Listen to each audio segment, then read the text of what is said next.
Esta série é composta de 30 programas. Hoje, você vai assistir ao programa número 20. Mãos à Obra, o programa da construção. Programa número 20. Esquadrias, portas. Pedro, abre pra mim, por favor. Quem é? Como quem é, Pedro? Olha eu aqui. Abre aqui essa porta. Não posso, a mulher não tá em casa, é sujeira. Ô, Pedro, abre essa porta, que a hora que eu entrar, você vai ver só, hein?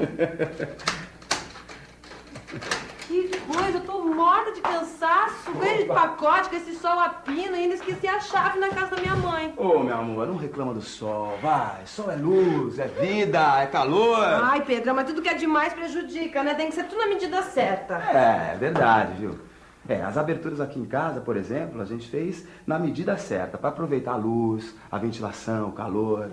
Nessa história aí começou com aquele papo do seu Freitas de homem das cavernas.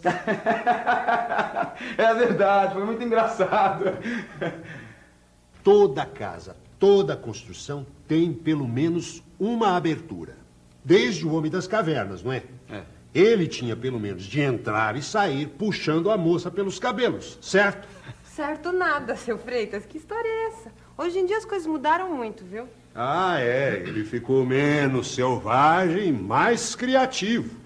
Inventou uma variedade imensa de aberturas para as construções.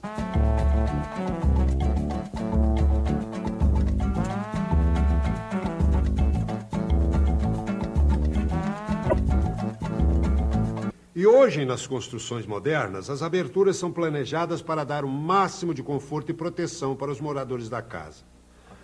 Principalmente para aproveitar o sol, né, seu Freitas? Sol é luz, é calor, poxa. O sol elimina germes, bactérias, né, meu amor? Sol é saúde, pô. Certo. Por isso, é super importante pensar na quantidade de horas que o sol entra em casa. Já pensou dormir num quarto frio e úmido todo dia? Imagina, e quando fica chovendo? Bolora tudo. Por essa razão é que é preciso observar o caminho do sol para fazer o projeto da casa. Aqui no Brasil, ele faz um caminho levemente inclinado para o norte. E quanto mais para o sul do país, maior a inclinação. Por isso, a melhor fachada que tem é voltada para o norte. É a mais ensolarada. E a inclinação do sol diminui no verão. Então, outra vantagem é que entra menos sol no verão. A fachada sul é sempre a menos indicada. Na época de chuvas é a que tem mais problemas de umidade e bolor. E no norte do Brasil? Se a inclinação do sol é pequena, a fachada norte pega pouco sol. Pode-se fazer a fachada para leste, pegando o sol da manhã. Ou para oeste, tomando o sol da tarde. O sol da manhã é melhor, o da tarde é muito quente. Dependendo da região, pode-se também colocar a fachada em outras direções, mas sempre pensando no caminho do sol para conseguir uma boa insolação. Mas olha, dona Leila, atenção. Depois que o sol atravessa o vidro, a cortina ou a persiana já não conseguem controlar bem a insolação, principalmente o calor. O melhor é barrar o sol antes que ele atinja a janela e a porta, com qualquer tipo de quebra-sol. O quebra-sol mais simples é o beiral, que protege janelas, portas e também as paredes contra o sol e a chuva. Sobre as aberturas, também pode-se fazer um quebra-sol de alvenaria ou concreto, colocando a porta ou a janela o mais fundo possível. Assim a parede ajuda a proteger ainda mais. Outra solução é colocar só uma cobertura de proteção. Se a casa já está pronta, uma solução para conter o excesso de sol é o toldo. Custa mais que a cortina, mas o resultado é muito melhor. A nossa casa pega um bom sol o ano todo, né? E a temperatura está sempre agradável. É super legal trabalhar na sala, que é bem iluminada. Aqui na cozinha também, ventila bastante. Aliás, a gente aprendeu muito com o projeto dessa casa, hein, Pedro? Opa! Num país como o nosso, cheio de sol, de luz. E tem gente que coloca a janela pequena. Pô, parece que mora no Polo Norte. Nem ventila direito. E isso é muito importante para quem vai construir. Para ter um ambiente bem iluminado, o ideal seria ter uma abertura de 1/6 da área do ambiente. Se você tem um quarto de 3 metros por 4, você tem uma área total de 12 metros quadrados. Então você tem que colocar uma janela de 2 metros quadrados, que é equivalente a 1/6 da área total do quarto. O ideal é comprar a maior janela possível. Existem janelas com elementos fixos. E se esses elementos forem como uma veneziana, que não deixa passar a luz a superfície de iluminação fica bem menor do que você imaginou.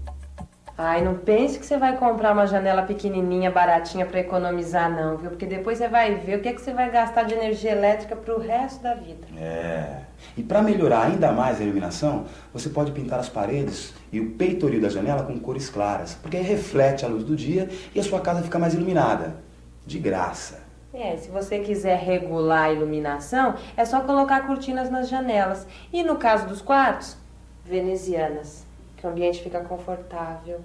Agora, outra coisa importante, meu amor. Na época do projeto, o seu Freitas deixou bem claro a importância das aberturas para a ventilação da casa. Tá lembrada, né? Claro, como se fosse hoje. A ventilação é muito importante para o conforto de vocês. Para controlar a temperatura dentro de casa. Principalmente na sala e nos quartos. Aqui no Brasil, geralmente é muito quente. Às vezes, é até conveniente criar uma ventilação cruzada, com 2 aberturas em paredes opostas para formar mesmo uma corrente de ar e ventilar o ambiente. E tem que fazer esse controle também nos dormitórios, porque se a região for quente, precisa de muita ventilação. Ou então mais no verão e menos no inverno. Ou mais durante o dia e menos à noite. Quer dizer que é bobagem, então, economizar no número e no tamanho das aberturas da casa? É a pior economia que você pode fazer.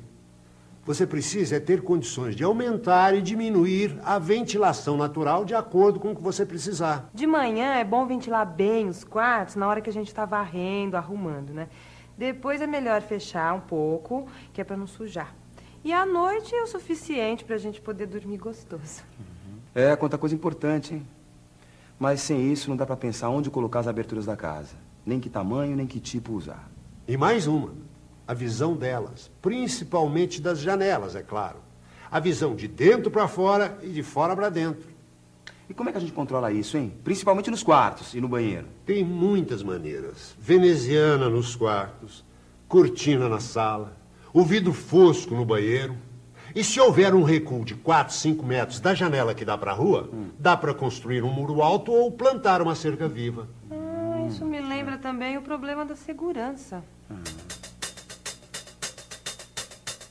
Com as portas é mais fácil. Tem fechaduras, trancas. Mas com as janelas, às vezes as grades são muito feias, estragam a casa. Mas hoje já existem esquadrias em que o espaço do vidro é dividido em partes com largura de até 15 centímetros. Assim, é como se a grade já fizesse parte do caixilho da janela, o que dá mais segurança. Que bom, hein, seu Freitas? Quer dizer, então, que a minha casa pode ser segura e bonita ao mesmo tempo? Menos selvagem e mais criativa. Bom, eu acho que a porta, ela tem que ficar, dependendo do cômodo, ela tem que ficar no meio do cômodo, né? Ou dependendo se for uma sala, você tem que observar assim, o lugar. Se é numa sala, você tem que ter mais ou menos a medida em mente como você vai querer um sofá, entendeu? Onde você vai pôr a estante, porque senão você põe uma porta no meio da parede e você acaba com a sala, né? Você tem que fazer a porta que ela abrindo normalmente para o lado da parede. Porque se você abre uma porta do lado errado, a porta fica aberta e fica no meio da sala. Então você perde espaço na frente da porta e atrás da porta. Porque ela fica e ocupa um pouco de espaço. A importância da porta é o aproveitamento do espaço. Então, ela tem que ser feita já nas medidas tradicionais, tanto a medida como das formas tradicionais, que são as formas que mais se aproveitam os espaços.